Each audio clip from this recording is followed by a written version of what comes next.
Seja bem-vindo. O Café com Quê de hoje recebe o publicitário Rubens Ponciano. Ele voltou recentemente da África e hoje vai conversar um pouco com a gente. Olá, Rubens, tudo bom? Olá, tudo bom? Boa tarde. Obrigada por participar do nosso programa. Você se formou na FACOP. Isso.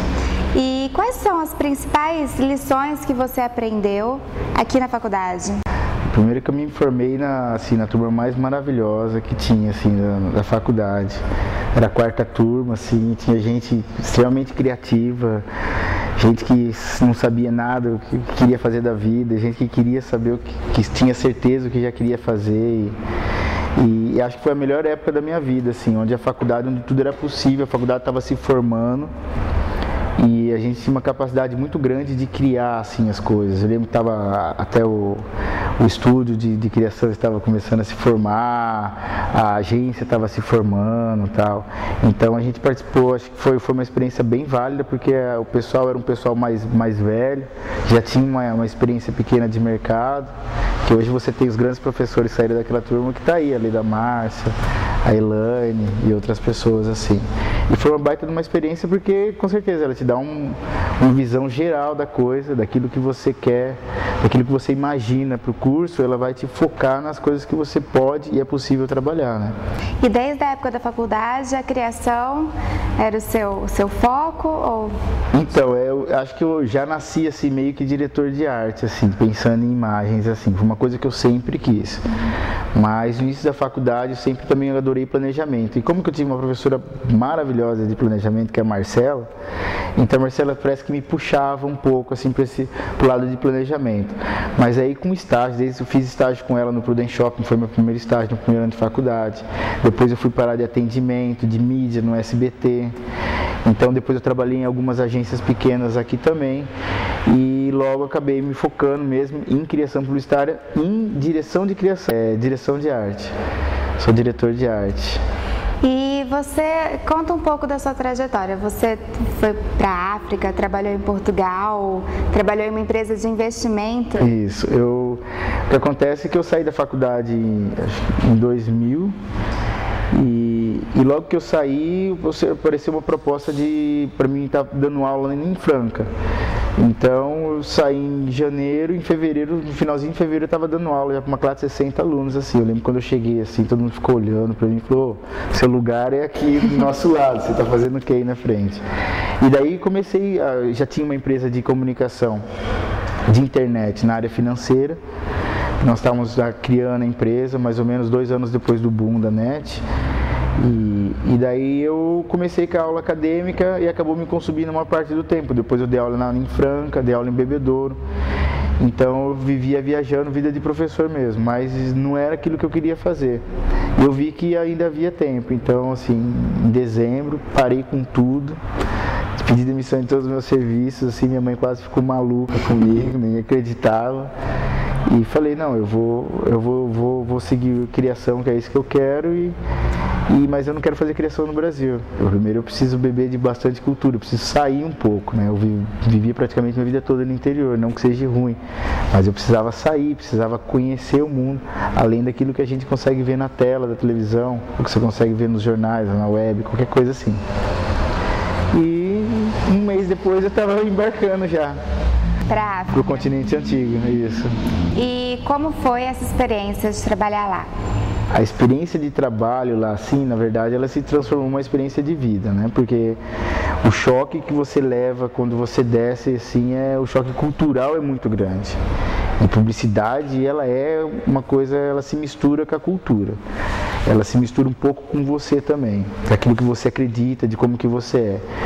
Então, você chegar num país que tem que conhecer, para você poder trabalhar, você precisa conhecer os costumes, conhecer língua, conhecer como as pessoas se vestem, como as pessoas falam, de que maneira elas falam, o que é agressivo para elas, o que não é agressivo. E lá eu pude perceber muitas coisas. Por exemplo, brasileiro fala muita besteira. Tudo coisa que ele fala, puxa vida, que tudo, Tudo é isso. E lá o pessoal ficava olhando com uma cara, com as forças de expressões que existem no Brasil, ficava olhando, nossa, mas como que você insulta muito, Então, quer dizer, é um lance cultural que você te bate assim, e é uma coisa que te impede de trabalhar bem feito. Então eu tive que fazer um curso intensivo de culturas, aprender sobre os países africanos, quem são os países que estavam acabando de sair em guerra. Por exemplo, em Moçambique era um país que tinha 24 anos só de independência. Então você imagina só, há 24 anos atrás você tinha assim, a colônia portuguesa instalada lá, coisa que nós tínhamos há 500 anos atrás. Então, quer dizer, é uma cena absurda. Então as pessoas, você tinha os heróis assim, nas ruas, que você tinha acesso a eles, a mídia. Eu conheci muita gente que participou do sistema de descolonização, muitos artistas que foram também exilados, assim. Então isso daí é muito bacana, né? E tudo isso você precisa conhecer, acho que no lugar que você trabalha, porque a publicidade, seja ela no atendimento, seja ela na mídia, ela é muito localizada. Por isso que tem até um fato que a propaganda de alinhamento, geralmente não é uma propaganda vista com bons olhos pelos publicitários, porque todo mundo quer criar, quer fazer algo novo. Mas a propaganda de alinhamento é aquela propaganda que vem de um lugar pronto e vem para outro lugar, olha, você só divulga ela aí. Então fica muito complicado quando você tem uma multiculturalização, uma poligamia muito grande nas regiões em que você vai trabalhar a comunicação. E quais as diferenças que você sentiu em relação à publicidade do Brasil e à publicidade da África? Isso. Na verdade, assim, não existe uma diferença entre a publicidade. Existe a diferença entre a maneira de como ela é posta, de como as pessoas aceitam. Então, colocar, por exemplo, na Europa, a publicidade tem um humor que nós não temos aqui. Ele é um humor que ele tira sarro, que é meio sarcástico, assim. Já na publicidade americana é uma publicidade um pouco mais tradicional. E a publicidade africana, podemos dizer, ou asiática, é muito mais tradicional ainda, porque mexe com menos valores, assim. Então, por exemplo, aqui no Brasil você tem muita mulher desnuda na propaganda. Lá fora você já não vê tanto isso, né? Não que seja uma ofensa e não que não tenha, mas não é a maneira certa de comunicar. Não comunica o tanto que comunica com nós brasileiros. É a mesma coisa, a maneira deles venderem cerveja lá é completamente de vender cerveja aqui. Lá eles vendem cerveja através de time de futebol. Aqui o pessoal vende cerveja através de praia, através de mulher, através de festa. E a propaganda social? A propaganda social é um outro tipo de propaganda que lá é muito desenvolvida, e existem empresas que têm setores desenvolvidos para o terceiro setor, né? Que você vai trabalhar o quê? Com a ONU, com a Unicef, com o PSI, com empresas que patrocinam redes mosquiteiras, remédios contra o HIV, e medicamentos e uma outra série de fatos. Para esse tipo de publicidade, é uma publicidade de campo, que é bastante interessante, que você tem que ir mesmo nas aldeias. A comunicação ela é feita por chefes de tribo, por uma rádio comunitária que a própria empresa instala lá. Tem um exemplo que uma vez nós estávamos fazendo para o governo, estava colocando postos artesianos em vários lugares, porque as pessoas das aldeias assim, andavam cerca de 40, 30 quilômetros para poder buscar água potável. Então o que aconteceu é que o ilustrador fez vários desenhos em tamanho grandes, mostrando, olha, assim você tira a água, você sempre quando vai colocar água você limpa, tal.